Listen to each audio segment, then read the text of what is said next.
எவ்வளோ சூப்பராக வந்திருக்கு தெரியுதுங்களா? விட்ட உடனே எவ்வளோ அருமையாக பாருங்கள். நல்லா இந்த ரெசிபி உங்களுக்கு பிடிச்சிருந்தா என் சேனலுக்கு மறக்காமல் சப்ஸ்கிரைப் பண்ணுங்கள், லைக் கொடுங்க, ஷேர் பண்ணுங்கள், கமெண்ட் பண்ணுங்கள். நீங்கள் வீட்டில் ட்ரை பண்ணி பார்த்துட்டு எனக்கு கமெண்ட்டில் சொல்லுங்கள் ஃப்ரெண்ட்ஸ். தேங்க்யூ.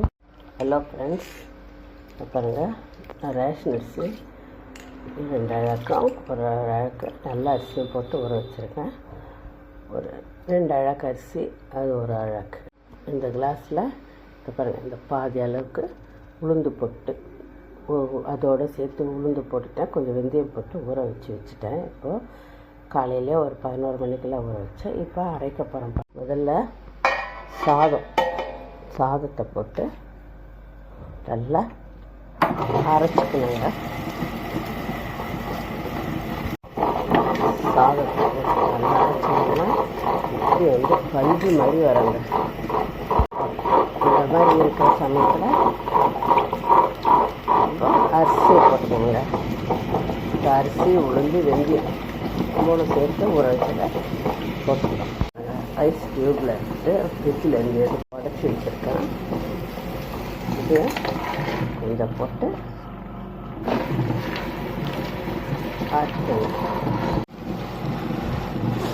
எதுக்குன்னா சில்னஸ் இருந்தால் நல்லா இட்டு நல்லா பிஸ்பிஸ்ன்னு வரணும்.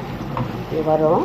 இப்போ நம்ம ஊடார தண்ணி தெளிக்கணும் இல்லையா, அதுக்கு பதில் தான் இந்த மாதிரி ஐஸ் கட்டியாவது ஐஸ் தண்ணி இருந்தாலும் போடலாம். மாவு கரைச்சி வச்சாச்சு. இது நாளைக்கு பார்க்கலாம். நேற்று மாவு அரைச்சதில் நல்லா புளிச்சு நல்லா வந்திருக்கு பாருங்க. ஆனால் ரொம்ப புளிப்பும் இருக்காது, ஏன்னா ஐஸ் தண்ணி ஊற்றுறல. இப்போ இட்லி குண்டா வச்சுருக்கேன். இட்லி ஊற்றி இதில் வச்சிடலாம். இப்போது எல்லாம் இட்லி நல்லா பூ மாதிரி இருக்குது.